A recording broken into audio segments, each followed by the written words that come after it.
Right, let's do this. What's up, squad? This is my first ever official, fully loaded, long-form production video.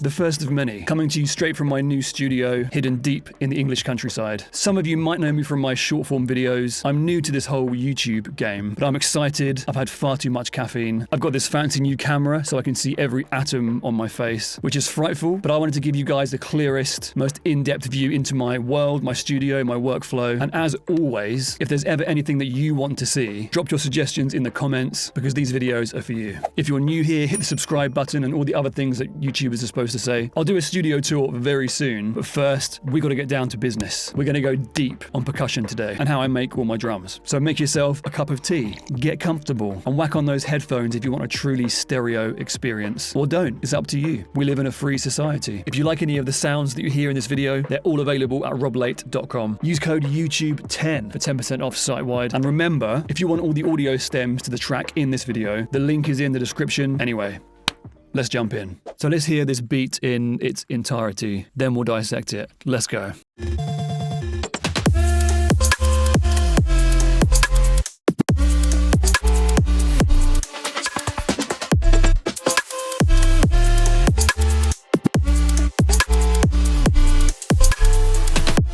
Yowza, I love it. So let's start with this section at the front, these fill layers, shall we? So first we have Layer 1, this random sample. Remember, there are no rules at all. I just threw these together because they sounded good. I don't know what genre this is. Maybe like a UK sort of garagey, two-step EDM. I have no idea. I don't really care. So this was originally this sample here. Cool. Just some random fill. I've got so many of these fills in Alpha Drums 2, my sample pack. They're the most useful thing, in my opinion. Layer 2. Again, some random snare sample that was a bit longer originally. Then down here we have some toms, I believe. And yeah, this sample originally was this bad boy. So there's some really good one-shots in there as well. So I'll just take a sample like that and just mess with it. And this guy here, I believe, was just a reversed tom. So pulled that out. I think it was reduced in volume. And I always take the tip off as well because the transient isn't really needed when you're reversing. So it was... yeah, same sample. Remove the transient, knock it down in volume, reverse it, then we got that scoop going on. We had this random layer. Again, whatever this was originally, I have no idea. I just love cutting up loops. There's so many great one-shots in this sample, like... sounds good to me. Use 2 of those. Now you might be asking, Rob, do you need all those layers? And I'm going to say, I'm not going to start questioning my past self now. That's the decision that I made when I made this track. But the answer is yes as well. Like, they all have different qualities to them. Just the 1 layer, 2 layers, 3 layers, 4 layers. It's all about the fine details, guys. Don't question me. So moving on, what do we got here? We got the big kick. Let's start with the kick. Now, if we solo the kick and the snare down here, it could be any random beat, right? But it's the hi-hat patterns that make this what it is. And we have these 3 super busy layers here. Layer 1, we have a shaker. Again, which originally was this guy. And the reason why all of these are loops as well is as you get more experienced as a producer, you start making things from scratch at the beginning, but then you realize that you want a sound that you've already done in a track before. So as you make stuff, you just bounce it and rebounce it and then recall it into later sessions, but then just chop it up and change it to the way you want it in the particular session that you're working on. So layer 2 here is, I'll put the metronome on for this. Much more tacky, and that like transient is so much stronger. So the shaker has that nice sort of wishy-washy sound. Then we have that hardness of that hat, and then below that we have,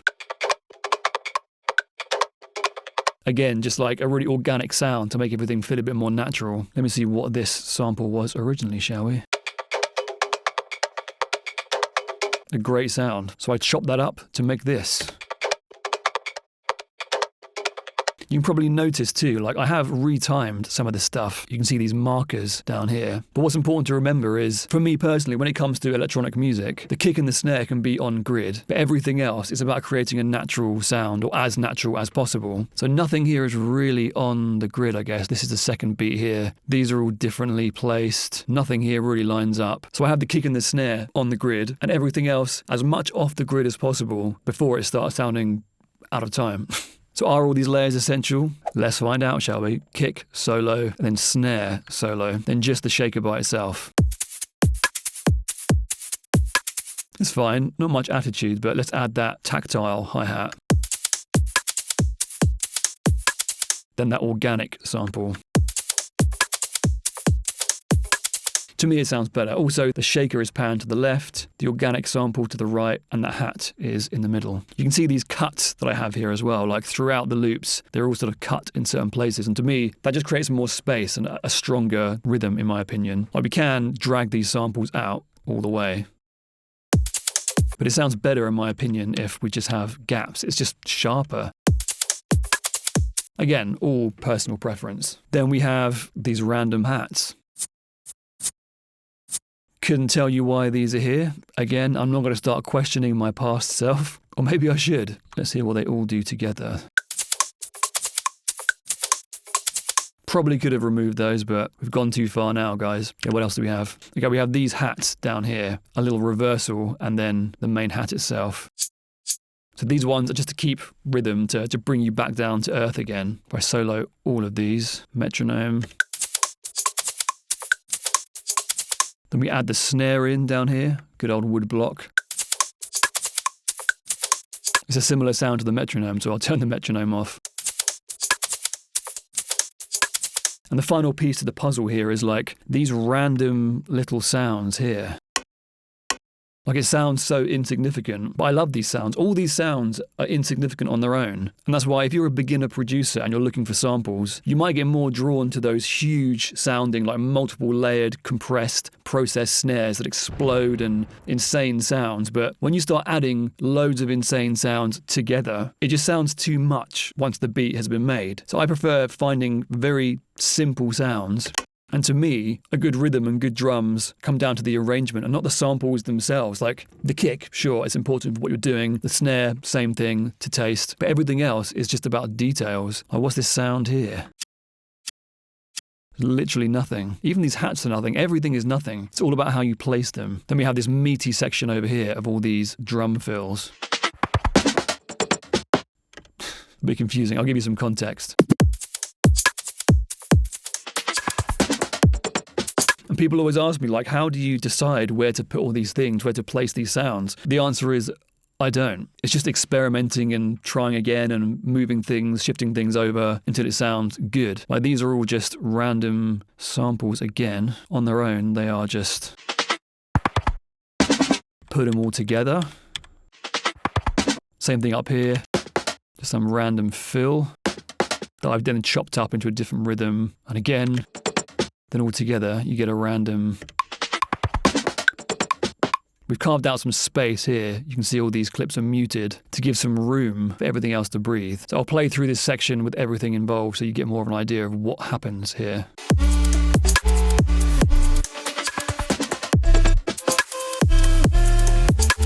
Oh yeah, we have this crazy little DJ noise here.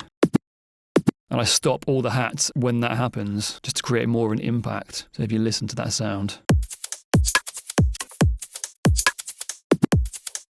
Just small details like that, I just love to do. It's super fun, in my opinion. And so on this whole drum group itself as well, we just have, I believe, a glue compressor doing its thing, just to make sure that everything's not too wild and all over the place. Bit of control. We love it. But when it comes to structure as well, I have to point out that you can see in this small piece of music, we have, let's just say these sections here, like 1, 2, and 3, 4, 5, 6, 7, 8. We always try to keep things interesting. So it isn't just a straight beat. Like on this first section, we have,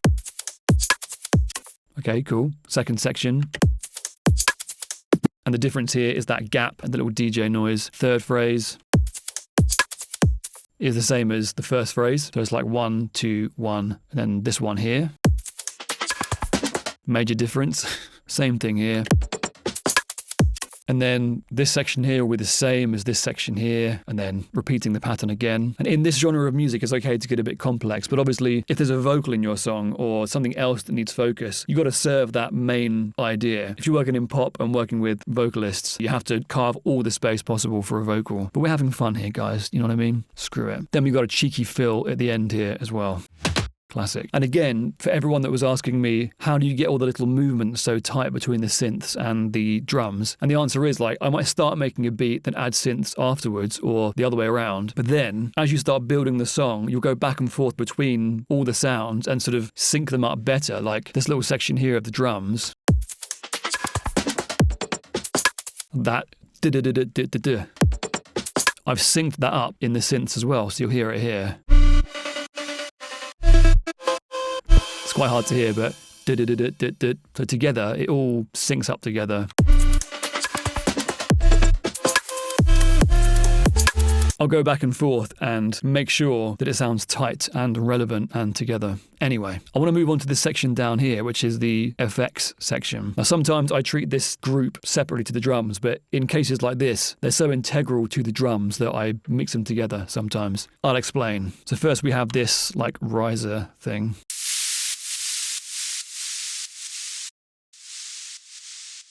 And again, we've cut out all the parts here to sync up with the drums and the synths. And then this section below, down here, you can see I've chopped up the rhythm. And when every other snare hits, I increase the volume of that. So like, you'll hear this.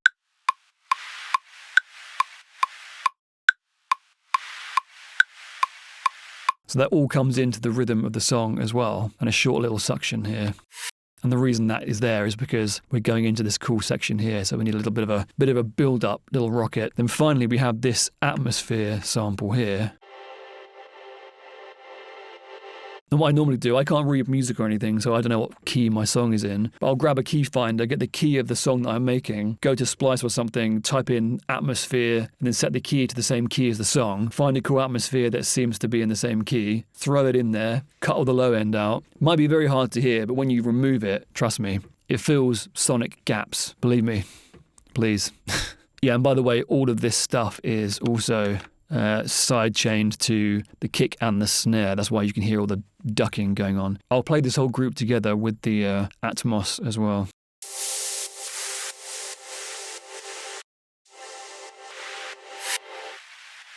Lovely. Now what I'll do is I'll mute that Atmos for now, solo the effects group and the drums, and you'll see how integral they are to each other.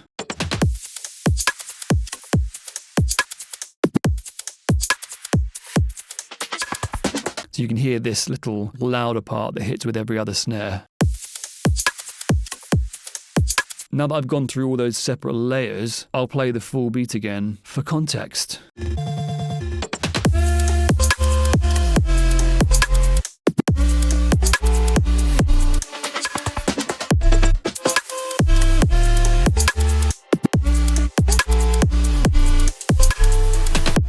Splendid. So I hope you guys enjoyed that little breakdown, a quick dive into my percussive universe. Let me know in the comments what else you want to see. Give me your best YouTube tips and criticisms. Come at me. I can take it. I'm ready for it. If you liked any of the sounds in this video, you can grab them for yourself. All my packs are available at roblate.com, including a full 10-hour production course. Get 10% off site-wide with code YouTube10. Love you all, and I'll see you in the next one. Let's go.